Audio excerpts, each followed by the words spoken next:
Hello.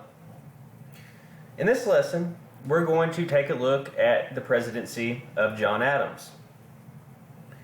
In order to kick off the Adams administration, we need to go back to the end of the Washington administration. So, as you may recall, George Washington decided that he was not going to run for a third term. He made this decision at the end of his second term in 1796. He published a statement which has gone down in history as Washington's farewell address. And this was essentially his announcement that he was not seeking a third term. In his farewell address, Washington warned the American people against two things. One, he said, do not form foreign alliances. And for over a century, really up until the start of World War I in the early 1900s, the United States would follow his advice on this. We really would not involve ourselves in the problems of other countries, in particular Europe. His other piece of advice was, do not form political parties. That went out the window fairly quickly. In fact, as Washington's farewell address was being published, America's first two political parties were already being formed. So to begin the Adams presidency, let's begin by taking a look at America's first political parties. So on one hand, you have the Federalist Party. These are the same people that had supported the new Constitution because they felt that the United States needed a strong national government.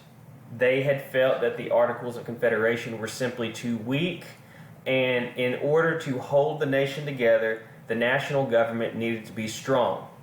So the leader of the party, the founder of the party, was Washington's Secretary of the Treasury, Alexander Hamilton.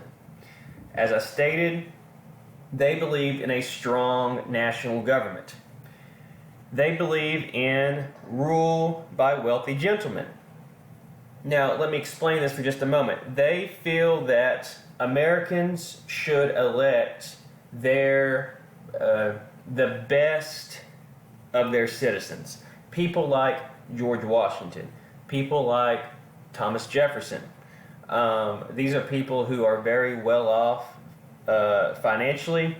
They're very intelligent, and they essentially believe that the American people should elect these kind of people to public office and then trust that they're going to make the best decisions. They favor industrialization. They want to see factories emerging in the United States. As far as the war between Great Britain and France goes, they support Great Britain.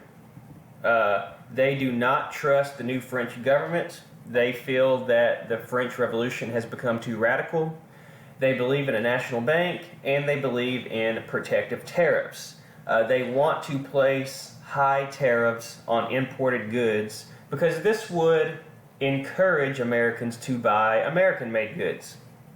On the other hand, the other party is the Democratic Republican Party. These are basically the anti-federalist. These are the same people that had initially opposed the new Constitution because they felt that it gave the central government too much power. They still feel that the national government has too much power. Their leader is Thomas Jefferson, who had been Washington's Secretary of the State during his first term. They believe in a weak central government and a strong state governments. They feel that the closer power is to the people, the better. They believe in rule by the people. Now, what does this mean compared to rule by wealthy gentlemen? Instead of electing our best citizens and then trusting that they're going to make the best decisions, the Democratic Republicans believe that our leaders, whoever they are, should make their decisions based on the will of the people.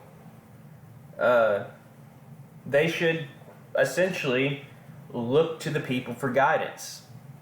They believe in agriculture. Think about this. Thomas Jefferson is the author of the Declaration of Independence.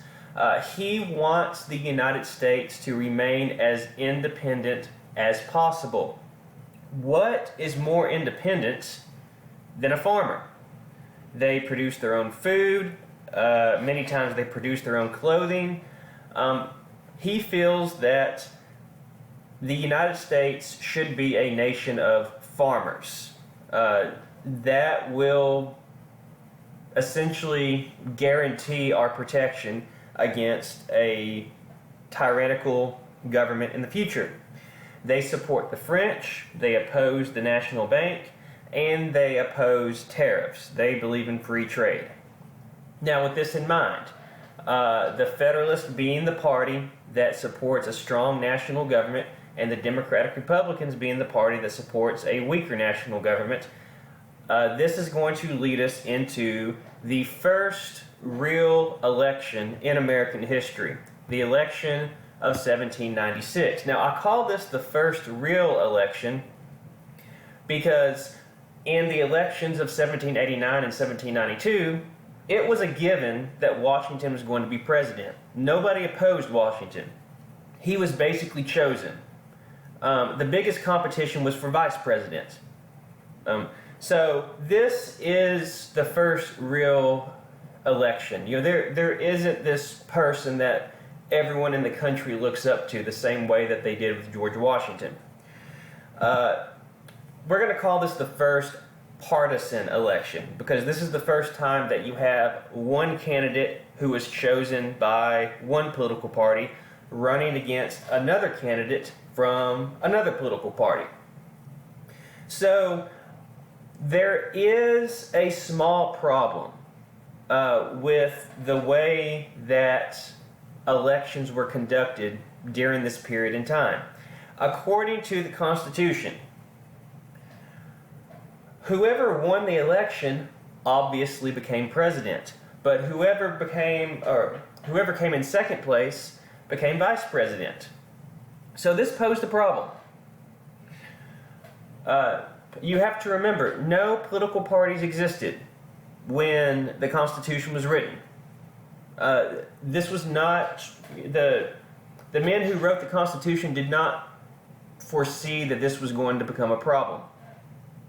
Well, because of this, both political parties nominate two candidates. The Federalist nominates John Adams and Thomas Pinckney, while the Democratic Republicans nominate Thomas Jefferson and Aaron Burr. And what both parties are hoping to do is to get enough votes to make one of their candidates president and the other candidate vice president. Well, this doesn't work out as they expect. Adams comes in first with 71 electoral votes, making him president. But Thomas Jefferson, who is a Democratic Republican, comes in second with 68 votes. Adams beats Jefferson by 3 votes. So for the first and only time in American history, we have a president and a vice president from two different political parties.